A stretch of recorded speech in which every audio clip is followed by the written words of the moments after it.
এজন্য মানুষ আলেমদেরকে, মসজিদের ইমামদেরকে, উলামায়ে কেরামকে, এক ছোট্ট হাফেজে কোরআনকে, মাদ্রাসার এক তালেবে ইলমকে মানুষ কলিজার সবটুকু দিয়া মহব্বত করে খাওয়ায়।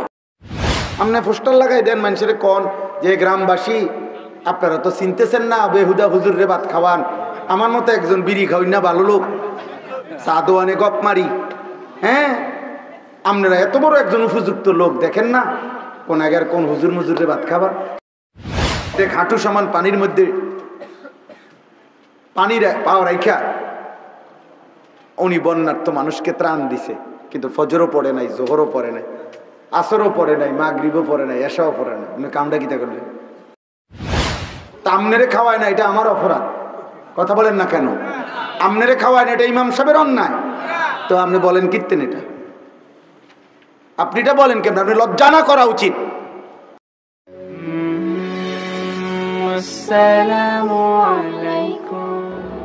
সবাই মিলে, বিশেষ করে নওজোয়ান ভাই, হাতের মোবাইলগুলো একদম বন্ধ করুন।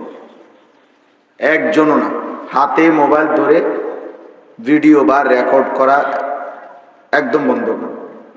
বন্ধ করে অল্প একটা সময়, 1 ঘন্টা দোয়া মোনাজাত সহ 1 ঘন্টা সবাই দিল দিয়া আল্লাহর জন্য, নিজের ভালোর জন্য আল্লাহর কোরআনের কিছু কথা মনোযোগ দিয়ে শোনে।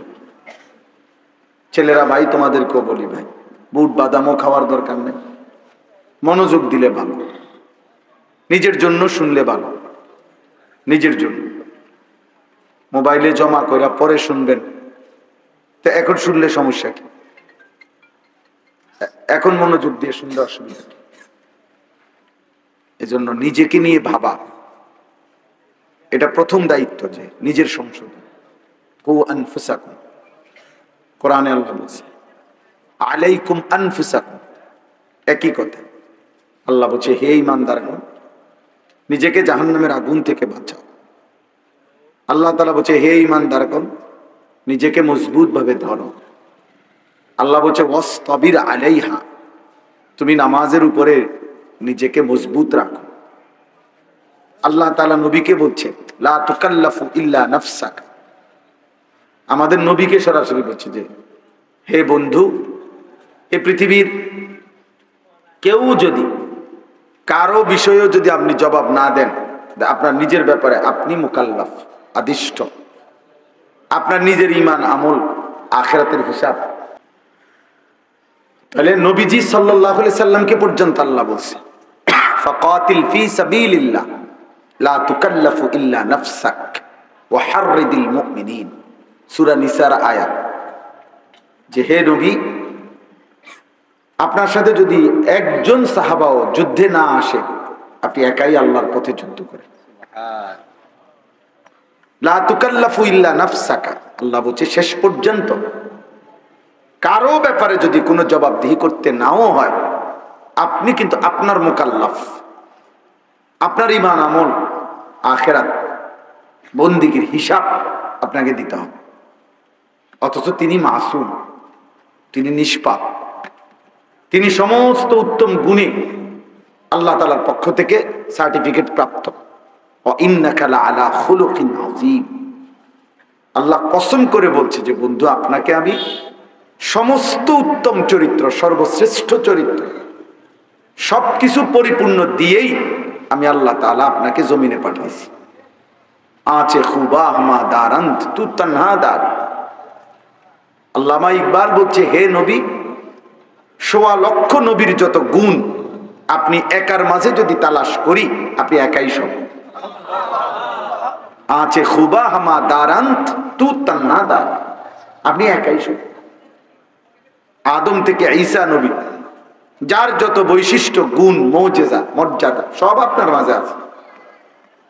তাহলে এত সম্মান, এত ইজ্জত, এত মর্যাদা, এত কিছুর পরেও আল্লাহ তাআলা আমাদের নবীকে বলছে আলাদা আলাদা অনেকভাবে, কোরআন শরীফের বহু আয়াত যেখানে নবীজিকে একক হুকুম দিয়েছেন, ওয়ালা তাকুম মিনাল গাফিলিন।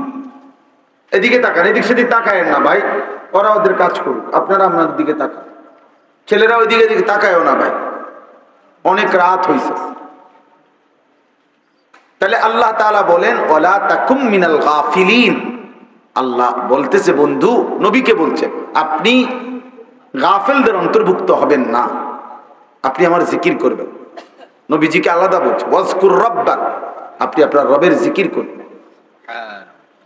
ফি নাফসিকা, আপনার দিলে দিলে, তাদাররুআন, বিনয়ের সাথে, অখিফাতান, শব্দ ছাড়া জিহ্বায়, অদুনাল জাহরি মিনাল কওল, হালকা আওয়াজে, যেমনে হোক দিলে দিলে করেন, শব্দ ছাড়া করেন, হালকা শব্দে করেন, বিল গুদুওয়ি ওয়াল আসাল, সকালেও সন্ধ্যায়।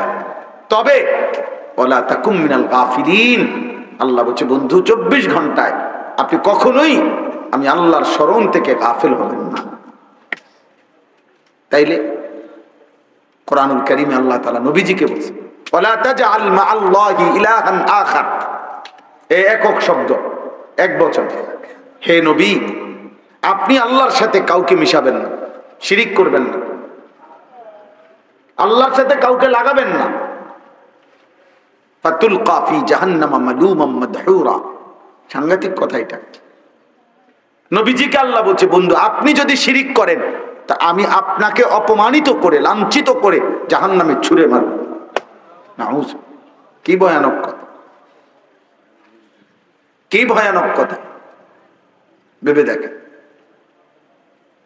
এজন্য দোস্ত, এক মানুষের জীবনের প্রথম সংশোধন আত্মসংশোধন, নিজের সংশোধন, নিজের সংশোধন, নিজের সংশোধন। নিজেকে ভুলে শুধুই অপরের কল্যাণ, এটা ইসলাম সম্মত না, ইসলামের চাওয়া না। একবারে সকাল 6টার থেকে রাত 2টা পর্যন্ত অর্ধেক হাঁটু সমান পানির মধ্যে পানি পাওয়া রাইখা উনি বন্যার্থ মানুষকে ত্রাণ দিছে, কিন্তু ফজরও পড়ে নাই, জোহরও পড়ে নাই, আসরও পড়ে নাই, মাগরিবও পড়ে নাই, এশাও পড়ে নাই। উনি কামটা কিতা করলেন? নামাজ পড়লেন না।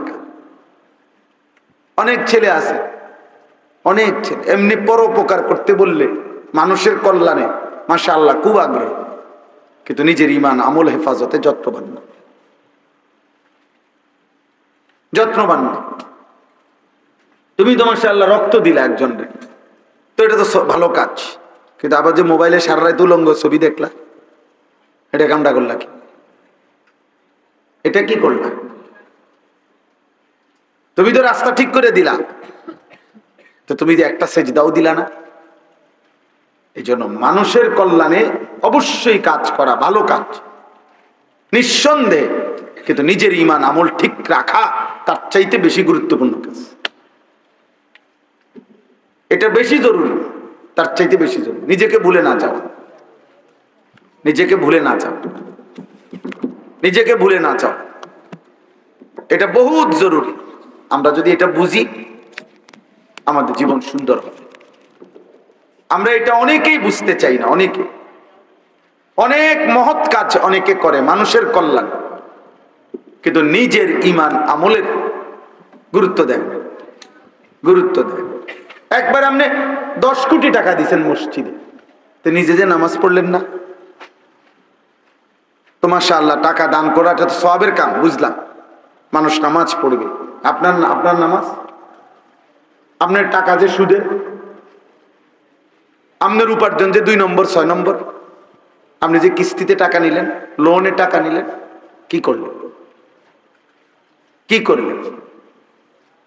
দুনিয়াবাসী যদিও বাহাবা দেবে, মানুষ যদিও বাহাবা দিল, স্লোগান দিল, মারহাবা দিল, কিন্তু আল্লাহর কসম নবী বলছে একটি একটি টাকার হিসাব দিতে হবে হাসরের ময়দানে। 2টা, প্রতি টাকার হিসাব 2টা দিতে হবে। এক, মিন আইনা ইকতাসাবা ওয়া ফিমা আনফাকা। আল্লাহ জিজ্ঞেস করবে আমার বান্দা এক এক টাকা বলো উপার্জন করেছো কোথায়, কিভাবে, কোত্থেকে, আর ব্যয় করেছো কোথায়। দুটোটা বুঝাই দিতে হবে। দুনিয়াবাসী শুধু মারহাবা দিলে হবে না। ইন্নাল্লাহা তাইয়্যিব লা ইয়াকবালু ইল্লা তাইয়্যিব। নবীজি বলেছেন আল্লাহ তাআলা পবিত্র, আর আল্লাহ তাআলা পবিত্র সম্পদ ব্যতীত, হালাল ব্যতীত কবুল করেন। কবুল করেন। যাই হোক, তাহলে এই ছোট্ট কথাটার কি মাকসাদ? কিশোর হও, যুবক হও, বয়স্ক হন, আলেম গাইরে আলেম, হুজুর, পাবলিক, ইমাম, মুসল্লি, প্রত্যেকের জিম্মাদারি নিজের সংশোধনের ফিকির করা, নিজের একাকিত্বে আলাদা ফিকির করা। কোরআনুল কারীমের মধ্যে আছে, আমাদের নবীকে আল্লাহ বলছে ফাইজা ফারাগতা ফানসাব। আল্লাহ তাআলা নবীকে বলছে, বন্ধু সারা দিনে আপনি যত দ্বীনি কাজ আছে, দাওয়াত, তাবলীগ, তালিম, তাজকিয়া, জিহাদ, ইমামত, বিভিন্ন বিষয়ের সংশোধন, যা কিছু করতেছেন, এগুলোর থেকে রাত্রিবেলা এশার পরে আপনি যখন অবসর হবেন, একাকী হবেন, তো পুনরায় একাকী আমি আল্লাহর ইবাদতের জন্য কঠোর পরিশ্রম করবেন। কসম খোদার, এটা কোরআনের ফানসাব। এবার আবার একাকী জিকির, তেলাওয়াত, তাহাজ্জুদ, চোখের পানি, লম্বা সেজদা, আমি আল্লাহর কাছে দোয়া, কান্নাকাটিতে লেগে যাবে।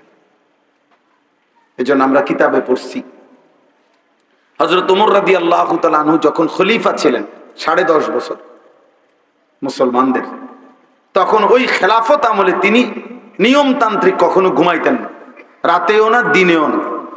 মাঝে মধ্যে ক্লান্তির কারণে কিছুটা সময় বিশ্রাম করতেন, অল্প স্বল্প, কিন্তু একটা আছে না 6 ঘন্টা ঘুম, 5 ঘন্টা ঘুম নিয়ম মাফিক, যে আমি প্রত্যেক দিন 11টা বাজে ঘুমাই, 5টা বাজে উঠি, একটা নিয়ম মাফিক ঘুম, এটা তিনি কখনোই এই 10.5 বছরে ঘুমান নাই।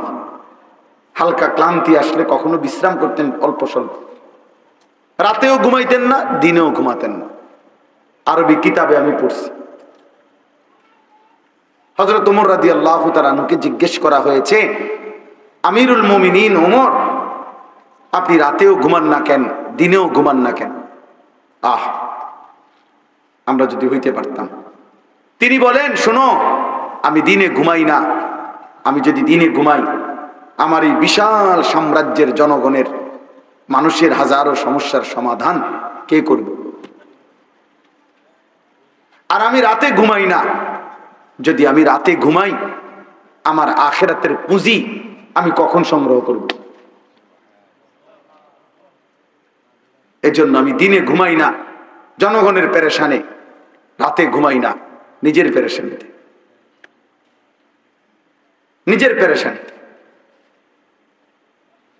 এজন্য দোস্ত, ছেলেরা, প্রিয় ভাই, এটা বোঝা উচিত, বোঝা উচিত। বাবা, তোমরা যারা শুধু সকাল থেকে রাত 2, 4, 5 জন, বেশিতে বেশি এক একজনের বন্ধু সমবয়সী 10 জন, মাত্র 8-10 জন বন্ধুর খপ্পরে পড়ে তুমি জীবনটা নষ্ট করে দিতেছো, এটা ঠিক করছো না। সমবয়সী তোমার কয়েকজন বন্ধু তোমারে একবার নারী, একবার ছবি, একবার জুয়া, একবার গল্প গুজব, রং তামাশা, ফুর্তি, এই ফালতু কাজে, অনাদরে, অবহেলায় তোমার হায়াতের ঘন্টার পর ঘন্টা নষ্ট করে দিচ্ছে। আর তুমি এই 8-10 জন বন্ধুর খপ্পরে পড়ে জীবনটা বরবাদ করে দিচ্ছ। ঠিক না ভাই? ভুল করতেছ, বোকামি করছ। একদিন তোমার পাও ভাঙ্গিয়া গেলে এই বন্ধুরা কেউ থাকবে না। একদিন তুমি মারাত্মক কোনো রোগে আক্রান্ত হয়ে পড়লে বন্ধুরা আর কেউ রোগাক্রান্ত তোমার সাথে হবে না, হবে না। বাস্তবিক অর্থে আমরা পৃথিবীতে একাই, সুখে দুঃখে। সুখের হাসি যদিও অনেকেই একসাথে হাসে, কিন্তু দুঃখের কান্না একাই কাঁদে। একসাথে ফুর্তির সময় হয়তো অনেকেই হাসে, কিন্তু অ্যাক্সিডেন্টে যার পাও ভাঙ্গে সেই শুধু কাঁদে, বাকিরা আর কাঁদে না। বাকিরা এই সামান্য মৌখিক একটু সান্ত্বনা দেয়, আচ্ছা দোস্ত ভালো থাকিস, শরীরের দিকে খেয়াল রাখিস। হেতের ফাওয়ে ভাঙ্গা লাইছে, এতে শরীরের দিকে খেয়াল রাখিস। এগুলো ফাঁকা বলি, এগুলো ধোঁকা।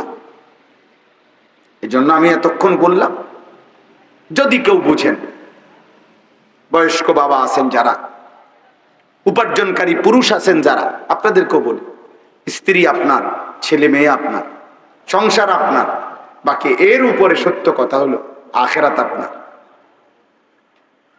শুধুমাত্র স্ত্রী সন্তানের জন্য সুদ খাইলেন, কিস্তি নিলেন, হারাম উপার্জন করলেন, মিথ্যা বললেন, বছরের পর বছর ওজনে কম দিলেন, আল্লাহর কসম না বিবি বাচ্চার চাহিদা শেষ হবে, না আপনার আখিরাতটা নিরাপদ হবে। আমি এটা প্রত্যেক দিন, আপনি যদি 60 বছর না 600 বছরও এক টানা দুই হাতে উপার্জন করেন, আপনার যদি সমস্ত উপার্জন রেখে যাওয়ার পরেও আপনার বিবি বাচ্চার প্রয়োজন আপনার মৃত্যুর পরে থেকে যাবে, আপনি শেষ করতে পারতেন না। আপনি যে সোফা বানায় দিয়ে গেছেন, আপনি মরার 6 মাস পরে দেখা যাবে সোফার বার্নিশ উঠে গেছে, সোফার একটা পায়া ভাঙ্গিয়া গেছে, বাথরুমের দরজা ছিদ্র হয়ে গেছে, ফ্রিজের তলে দিয়া পানি পড়ে, জানালার দরজা ভাঙ্গা, সিটকারি নাই, গ্রিলের মধ্যে জং ধরে গেছে।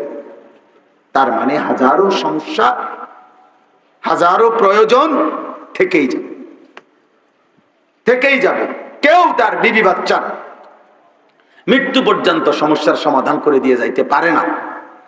শুধু শুধু মিথ্যা বলছেন, শুধু শুধু সুদ খাইছেন, শুধু শুধু কিস্তি নিছেন, শুধু শুধু ওজনে কম দিছেন, শুধু শুধু এই অটো, সিএনজি, রিক্সা, মুদি দোকান, এই ব্যবসা, এই ক্ষেত ফসল করতে গিয়ে এক ওয়াক্ত নামাজ পড়েন নাই, ফজর কোনোদিনও পড়েন নাই। এগুলোর জন্য, জিফুদ বউ বাচ্চার জন্য আল্লাহ চিনলেন না, আখিরাত চিনলেন না, নামাজ চিনলেন না, হালাল হারাম চিনলেন না। ওরা আপনার মৃত্যুর পরে ওরাও আপনার মনে রাখবে না। আল্লাহ বলবে, নাফরমান আমিও তোরে চিনি না। ফাদুকু ফামা লিয-যালিমিনা মিন আনসার। কোরআন শরীফে আছে, আল্লাহ নাফরমানকে বলবে, নাফরমান আযাব ভোগ কর। আজ জালেমের জন্য, পাপীর জন্য পুরা হাসরের ময়দানে কোনো সাহায্যকারী নাই। যা বাটপার, বেঈমান, হারামখোর, আজ তোর আল্লাহ নাই, আজ তোর বউ বাচ্চাও নাই, আজ তোর কেউ নাই, তোর যা, যা হারামখোর, যা। ফাযুকু ফামা লিয-যালিমিনা মিন আনসার। الأخلاء يومئذ بعضهم لبعض عدو إلا المتقين।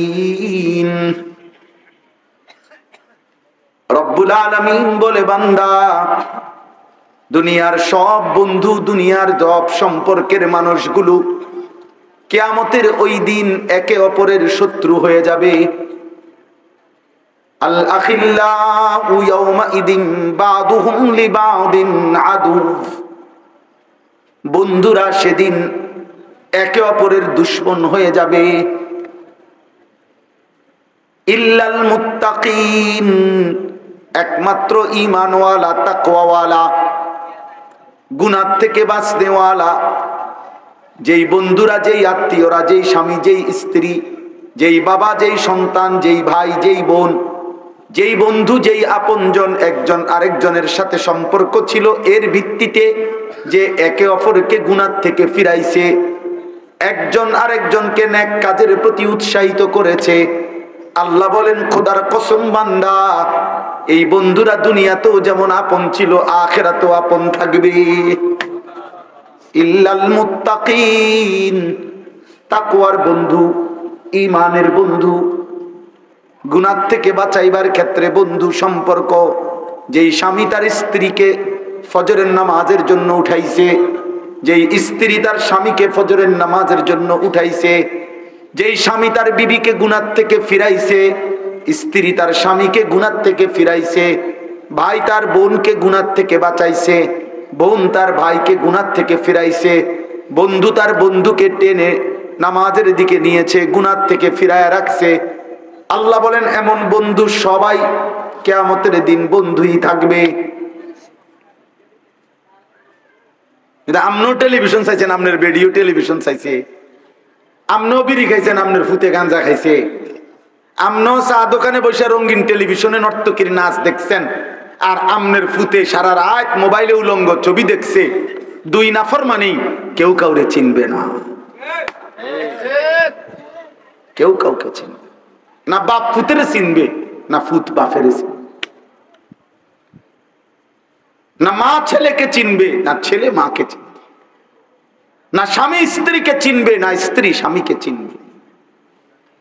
ইয়াউমা ইয়াফিরুল মারউ মিন আখিহি ওয়া উম্মিহি ওয়া আবিহি ওয়া সাহিবাতিহি ওয়া বানিহি। আল্লাহ বলে সেদিন ভাই পালিয়ে যাবে, মা পালিয়ে যাবে, বাপ পালিয়ে যাবে, স্ত্রী পালিয়ে যাবে, সন্তানরা পালিয়ে যাবে। লিকুল্লি ইমরিইম মিনহুম ইয়াওমাইদিন শা'নুন ইউগনি। প্রত্যেকেই নিজেকে নিয়ে ব্যস্ত থাকবে।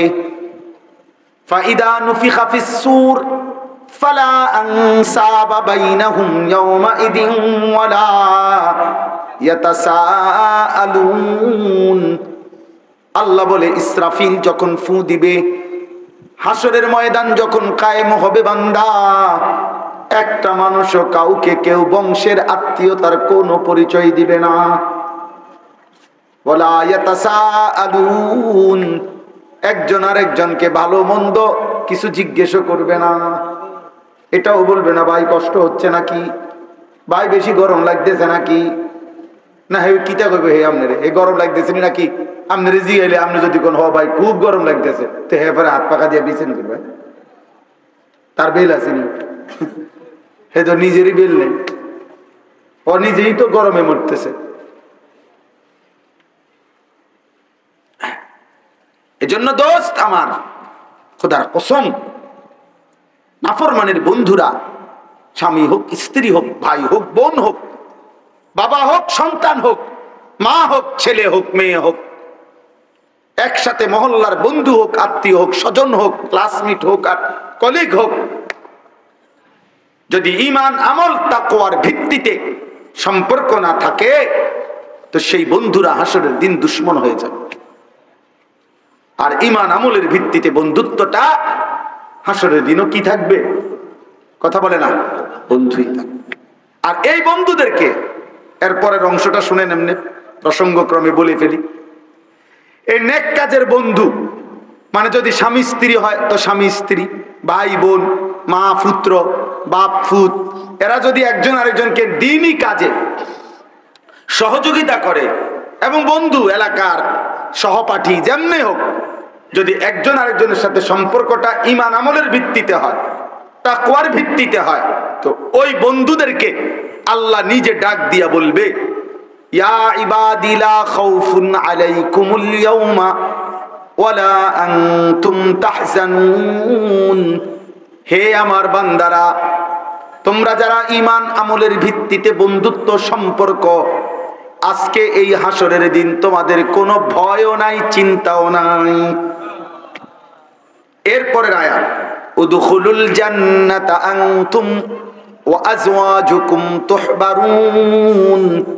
আল্লাহ বলবে ঈমান আমলের সম্পর্কযুক্ত বন্ধুরা, যদি স্বামী স্ত্রী হও স্বামী স্ত্রী, ভাই বোন হও ভাই বোন, মা ছেলে যদি হও মা ছেলে, বাপ ফুত যদি হও বাপ ফুত, বন্ধুরা আপনজনরা, যারা ঈমান আমলের জন্য একজন আরেকজনকে সহযোগিতা করেছিলে, আল্লাহ বলেন উদখুলুল জান্নাতা আনতুম ওয়া আজওয়াজুকুম তুহবারুন।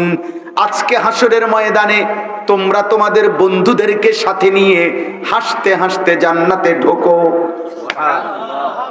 হাত ধরাধরি করে ঢোকো, গলাগলি করে ঢোকো। উদখুলুল জান্নাতা আনতুম ওয়া আজওয়াজুকুম। এই জন্য প্রিয় ভাই, হ্যাঁ ছেলেরা চালাক মনে করো না, সিটার বাটফার, নারী দেখো, ছবি দেখো, মোবাইলে অশ্লীল দৃশ্য দেখো, উলঙ্গ নাচ দেখো, আর চুলের ফ্যাশন করো, আর মোটরসাইকেলে টোটো করে ঘোরো, মনে করো না তুমি খুব চালাক। না না, চালাক না, তুমি বেওকুফ, বেওকুফ, বেওকুফ। হাফ প্যান্ট পরে, হ্যাঁ ইদানিং ছেলে পেলে 16 বছর 18-20 বছর ছেলে হাফ প্যান্ট পরে। এটার আসলে কি জানেননি, মূলত এটার সবচেয়ে বড় কারণ হলো ও যে তার সিরা, প্রতিবন্ধী, এটার মূল কারণ। কারণ ও এতটুকু দেমাগ আক্কল নাই যে 2 বছরের একটা বাচ্চা হাফ প্যান্ট পরে, আর আমারে 18 বছরের এত বড় দামরা আমারে হাফ প্যান্ট ফিন্দাই দিছে, তো তোরে যে অল্প সময় পরে হাফ প্যান্ট খুললেই লাইবে, এটা তো প্রমাণ। তোরে যে উলঙ্গ করে বাজারে বাজারে ঘুরাবে ল্যাংটা করে, এটার অর্ধেক প্রস্তুতি হয়ে গেছে। এত প্রতিবন্ধী, তো তার সিরা। তাহলে সুস্থ স্বাভাবিক মানুষ 18 বছর 20 বছর সে কিভাবে হাফ প্যান্ট পরে? আস্তাগফিরুল্লাহ, আস্তাগফিরুল্লাহ। 18 বছর বয়সী একটা ছেলে কিভাবে পেশাব করে পানি না নিয়া, টয়লেট পেপার ব্যবহার না করে, এরকম দুর্গন্ধ, পেশাবের গন্ধ মারাত্মক, পেশাবের দুর্গন্ধ মারাত্মক দুর্গন্ধ, এত দুর্গন্ধ নিয়ে যার ফ্যান, সে চলে কেমনে, তার লগে যেটি হাঁটে, এগুলা কি পরিমাণ অপদার্থ আমার মাথার ধরে না। আমি তো দম বন্ধ হইয়া মরে যাওয়ার কথা, দম বন্ধ হইয়া মরে যাবো। আস্তাগফিরুল্লাহ, আস্তাগফিরুল্লাহ, আস্তাগফিরুল্লাহ। অতএব এরা বন্ধু না, এরা বন্ধু না। নবীজি সাল্লাল্লাহু আলাইহি সাল্লাম বলছেন, লা তুসাহিব ইল্লা মুমিনান। নবীজি বলছে মুমিন ছাড়া কাউকে বন্ধু বানায়ও না। ওয়ালা ইয়াকুল মালাকা ইল্লা তাকিয়ুন। কোন মুত্তাকি গুনাহ থেকে বিরত থাকে, আল্লাহর নবী বলছে তাকে ছাড়া অন্য কাউকে ভালোবেসে মহব্বত করে দিল দিয়া খাওয়াইও না। বিপদে পড়ে যদি চা এক কাপ খাওয়ার লাগে খাওয়াইও, কোন রকমের টিহা দিও চোখ বন্ধ করিয়া, কিন্তু ভালোবাসা মহব্বত দিয়া, কোন বাটপার সিটার রে, কোন বিড়িখোর গাঁজাখোর, কোন বাবাখোর সুদখোর ঘুষখোরকে মহব্বত করে ভালোবাসা খাওয়াইও না। নবী নিষেধ করছে। আরে ঠিক না কইলেও ঠিক, এটা হাদিসের তরজমা, এটা ঠিকের কিতাব, হাদিসের অর্থই তো এটা, বুঝো না ইমাম? এটা ঠিক না কইলেও তো এটাই অর্থ, বুঝছেন মামা? এত বিকল্প তরজমা নাই। আপনি আপনি ব্যাটিক করলে বলে না, ব্যাটিক না, এইটাই হাদিসের অনুবাদ। ওয়ালা ইয়াকুল মালাকা ইল্লা তাকিয়ুন। এজন্য মানুষ আলেমদেরকে, মসজিদের ইমামদেরকে, উলামায়ে কেরামকে, এক ছোট্ট হাফেজে কোরআনকে, মাদ্রাসার এক তালেবে ইলমকে মানুষ কলিজার সবটুকু দিয়া মহব্বত করে খাওয়ায়। এজন্য যে মানুষ, অনেক সময় অনেক মানুষ আছে না, হ্যাঁ হুজুর আপনার আর কাম কি, একটা দাওয়াত খাওন, আপনি খান, অসুবিধা কি? হ্যাঁ, আপনি পোস্টার লাগাই দেন মানুষের, কোন যে গ্রামবাসী আপনারা তো চিনতেছেন না, বেহুদা হুজুর রে ভাত খাওয়ান, আমার মতো একজন বিড়ি খাওয়াই না, ভালো লোক, চা দোয়ানে গপ মারি। হ্যাঁ, আপনারা এত বড় একজন উপযুক্ত লোক দেখেন না, কোন আগের কোন হুজুর মুজুরে ভাত খাবার, আপনি বলেন না, আপনি একটা মাইকিং করেন, দেখেন না আপনারা কেউ খাওয়ায়নি, তা আপনারে খাওয়ায় না, এটা আমার অপরাধ। কথা বলেন না কেন? আপনারে খাওয়ায় না, এটা ইমাম সাহেবের অন্যায়। তো আপনি বলেন কীর্তেন, এটা আপনি এটা বলেন কেন? আপনি লজ্জা না করা উচিত, ভাবানো উচিত দয়া করে। এই জন্য সাফ কথা, সাফ কথা। আমি ছেলেদের তোমাদেরকে বললাম, ভাই অসৎ বন্ধুর খপ্পরে পড়ে, ওই ভাই লাইট নিবাও, অসৎ বন্ধুর খপ্পরে পড়ে ভাই প্রিয় ছেলে নষ্ট হয়েও না, নষ্ট হয়েও না, নষ্ট হয়েও না বাপ। হয়তো সুখের সময় তোমার সাথে থাকবে, কিন্তু তোমার দুঃখে সাথে থাকবে না, দুনিয়াতেও না, দুনিয়াতেও না। তুমি মোটর সাইকেলে পাউডা ভাঙ্গে দেখো, তোমার লগে আসেনি সাপ। তুমি একটা অ্যাক্সিডেন্ট করে দেখো, তোমার পাশে থাকবে না। আল্লাহ আমাদেরকে হেফাজত করেন। আমরা সবাই ভালো হওয়া দরকার, আমিও, আপনিও, হুজুরও, পাবলিকও, ইমাম সাহেব, মুসল্লি, আমাদের প্রত্যেকের ফিকির করা উচিত আখিরাত, আখিরাত, আখিরাত। আসসালামু আলাইকুম।